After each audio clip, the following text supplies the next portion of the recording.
এই সরকারের মধ্যে যারা আছে, আমি বলি এই সরকার একটি ঔপনিবেশিক সরকার।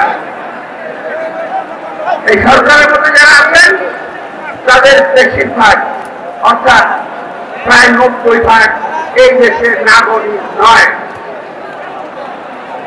আন্দোলন করলো এই দেশের ছাত্র জনতা, আর কারা কিনা রয়েছেন ওনারা আমাদের বাড়িতে দিচ্ছেন। ওনারা বলে সংস্কার করবেন, সংস্কার করে নির্বাচন দেবেন। এই 9 মাসে যারা পারেন নাই, 9 বছরও পারবেন না, 90 বছরও পারবেন না। সুতরাং এই দেশের জনগণের কাছে ক্ষমা আছে, আপনি দয়া করে একটা ব্যবস্থা নেন। কি ব্যবস্থা নেবেন আপনারা ভালো বলতে পারবেন।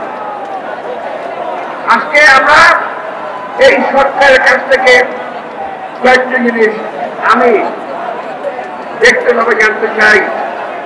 আমি অনেকদিন আগে প্রশ্ন করেছিলাম একটা মিটিংয়ে, সেন্ট মার্টিনের কি হলো, সেন্ট মার্টিনে কি হচ্ছে, সাজিতে কি হচ্ছে, এটা একটু এই সরকার আমাদের স্পষ্ট করে আজও সেটা করে নাই। তার মানে আমাদের দেশের একটি অংশ আজকে আমরা সেখানে আমাদের অধিকার প্রতিষ্ঠিত করতে পারি না। আজকে কথা হচ্ছে করিডোর নিয়ে। করিডোরের লাভ কি, লোকসান কি, এটা দেখার আমার দরকার নাই। আমরা যেমন ছিলাম তেমনি থাকতে চাই, এর বেশি কিছু আমাদের দাবি নাই। করিডোরের কোনো প্রস্তুতি আসে না। আবার নিরুপণী পোল দিয়ে দিচ্ছেন, উনি বলছেন ভালো লোকের হাতে ভালো জিনিস দিতে হবে। তো এখন যারা অভিজ্ঞ ডিপি ওয়ার্ল্ড নিয়ে আসতেছেন, আমরা কি বুঝি না এরা কারা? আমরা বুঝি Saint Martin, Sajek, corridor, DP World, আমরা স্টার্লিং, আমরা বুঝি আপনি কি করতে চাচ্ছেন। এই দেশের মানুষকে বোকা ভাববেন না, এই দেশের মানুষ বোকা নয়। স্টার্লিং ছাড়া আমরা চলেছি, এতদিন ওয়াইফাই ছাড়াও চলেছি, বেশ ভালোই ছিল। এখন স্টার্লিং আছেন কার জন্য? আছেন ওই আরাকান আর্মির জন্য।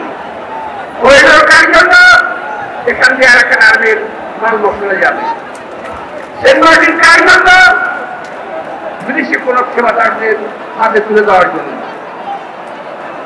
প্রিয় ভাইরা, এই তরুণ সমাজ, এই যুবক সমাজ যদি আমার কথা বুঝে থাকেন, একজন তরুণ বেঁচে থাকতে হলেও বেঁচে থাকতো এই দেশের ভৌগোলিক অখণ্ডতা আমরা কখনো বিচলিত হতে দেব না। কেউ কেউ বলেন বাংলাদেশের মানচিত্র পরিবর্তন হয়ে যেতে পারে। আমি একটু জানতে চাই কি ধরনের পরিবর্তন হবে। মানচিত্র কি বড় হবে না ছোট হবে? এটা কিন্তু আপনারা ব্যাখ্যা করবেন। ওদের কাজ কর্ম কথাবার্তায় মানুষের ভিতরে, দেশপ্রেমিক মানুষের ভিতরে আজকে ভীতির সঞ্চার হয়েছে। আমরা যখন পরের কথা বলি, ওরা যখন সংস্কারের কথা বলেন, 9 মাসে সংস্কার করতে পারলেন না। আমরা যখন কাজের কথা বলি, তখন ওরা অপকর্মের কথা বলেন, আপনারা শেষ করতে পারেন না। আপনার কোনো কাজ শেষ করতে পারবেন না, কারণ আপনারা এখন সকলেই এই সরকারের অভ্যন্তরে মাথা থেকে পটল ধরেছে।